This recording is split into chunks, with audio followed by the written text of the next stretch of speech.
Hey, hey, what's up, guys?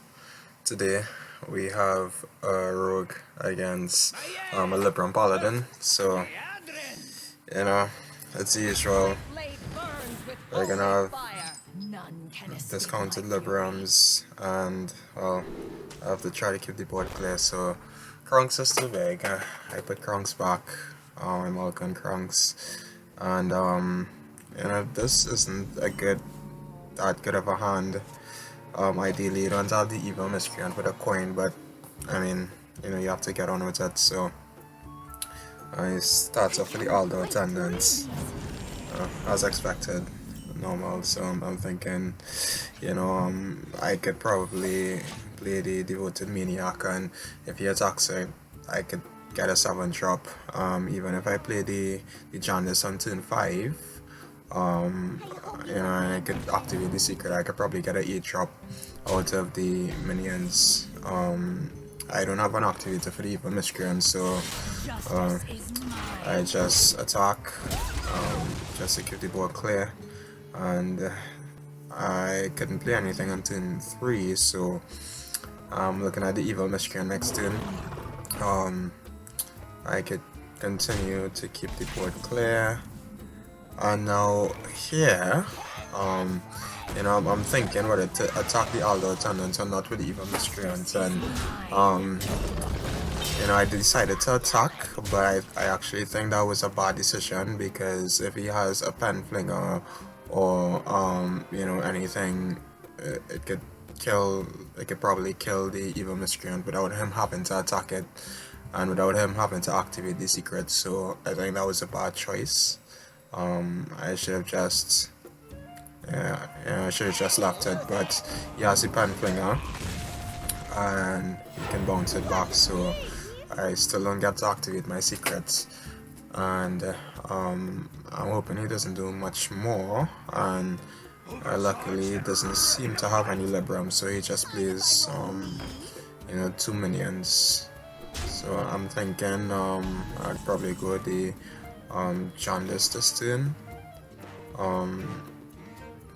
Probably look to play the Togwaggle on turn 7, but I decided to go the Lucky this turn and to go with the Evil Miscreant, I guess, to gain some traction on the board, really. So I get the Draconic Lucky, well, I get the Kobold Lucky and the Goblin Lucky, so at least I could clear one of the minions on his side of the board, freeing up some space in my hand. So it actually puts me in a good position, because he has to clear the lackeys, else I could possibly play Togwaggle on turn 6. So I mean, it's so easy to clear the lackeys, and I think it's the safest thing for him to do, but I guess we'd have to see what he decides. And I mean, when he goes to clear the lackey, we'd activate the secret, so hopefully it gives us a good 4 drop. And it does go, so oh my god, I can ask for a better job. So this thing is actually perfect for me. I could go Togwaggle, and I could get rid of the stones, and I mean I could clear soul board. So I mean my hand is relatively full, but I still decided to go with the wand, because just for emergency purposes, if he picks up traction on the board and he could clear my side of the board, it can give me an option out. But I mean, I didn't have to take it, because my hand is already so loaded. So there we go, Lord Barrow and the animated broomstick. So there you go, see, it clears the board. So within the next 2 turns, depending on what I try, I should be able to use the wand. So I decided to go the Cartooth Defender and the Goblin Lucky to ensure that the board remains clear. So if he has big buff cards, I mean, he would have to at least spend 2 mana or at least 1 mana playing a minion, which makes it a bit more difficult for him. Maybe not that much, but you know, it makes it a bit more difficult. So instead of buffing, he decides to just play minions. That was a pretty big turn from him. So now I could gain traction and gain absolute control.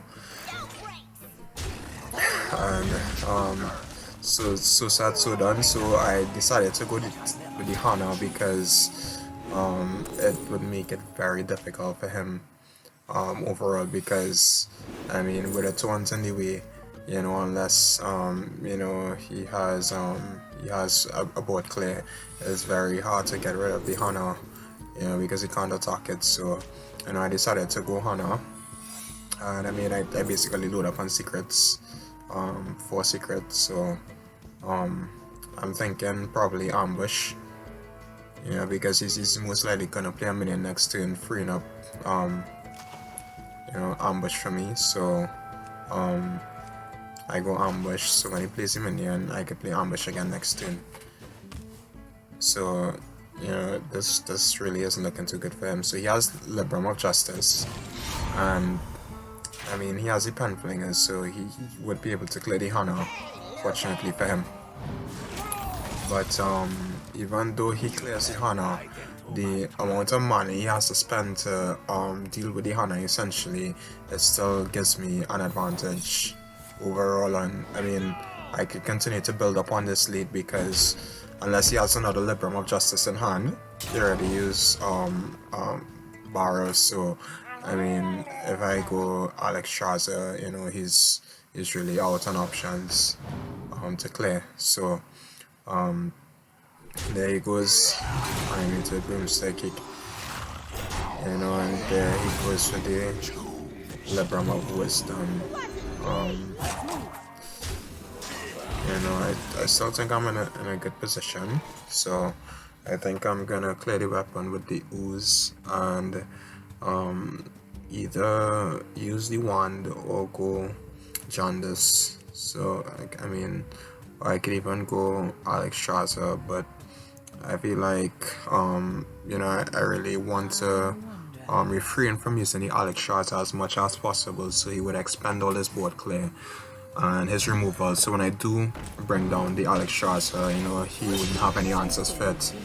So I decided to go the Janus, and fortunately I get the Strangleton Tiger, and well, it has stealth, so he, unless he has, you know, Consecration, he can't really get to it. And I mean, I'm in a pretty good position, because I mean, I still have the wand I could draw. I haven't drawn Krunks or Galakron yet, so they are pretty good options for my wand. Makes it really good for me. And yeah, you know, this is actually once again a pretty weak turn from him. So I could easily clear this board with the Strangleton Tiger and the Jaundice. I mean, that's provided that he doesn't buff it, but I mean, at this point I think it's just very likely that he would buff it. I mean, he still has the 1/1 buff Libram of Justice, so there he goes with the pen flinger. I mean, the pen flinger is so annoying. I hate pen flingers so much as a card, you know. Yeah, so he goes in Libram of Wisdom, and that's about it. You know, it's not a bad turn from him, but you know, it's not ideal. And I mean, I could easily clear. I could easily clear the Aldo Defender, and I decided to go the Alex Straza this turn. Because like I said, he really wouldn't have removal, and I actually get the twin Drake, so the twin Tyrants. So I mean, I decided to go Malagos because it is possible that if he doesn't play a taunt next turn, I could use his Zephyrs and set up Lethal. But it all depends on what he plays next turn, you know. But I think, okay, so he gets another Libram of Justice, so once again he can clear the board. But like I said, luckily, and I mean the pen flingers, but like I said before, I have the wand, and I have Zephyrus, so you know, even though he has answers, I can still answer his board. I can still answer his board, and you know, fortunately, uh, we got first year of school, so that's not bad, you know, and I mean, easily remove, I can easily remove that. I mean, if it comes to it, you know, um, so I decide this is a pretty good one too. I have admin, and there goes my organic Alex Shaza. So, you know, once he used up his Librams of justice, so there's no way he could really clear the board efficiently on his Barra, so there's no way he could really clear the board efficiently again. So, and I also got a Blackjack Stunner, so, you know, I decided to bounce Minion back to his hand. That way, you know, he wouldn't be able to buff it, you know, and I go the Alex Shaza, so it's actually a pretty good wand, a really good wand. I mean, you know, all these big minions, there's just no way for him to clear it, so you know, it's pretty much a goner, you know, and you can see it. So it's a pretty good game. Difficult at times, but especially in the start, but you know, I came back strong. So thanks for watching, guys. Please like and subscribe and comment on what you'd like to see.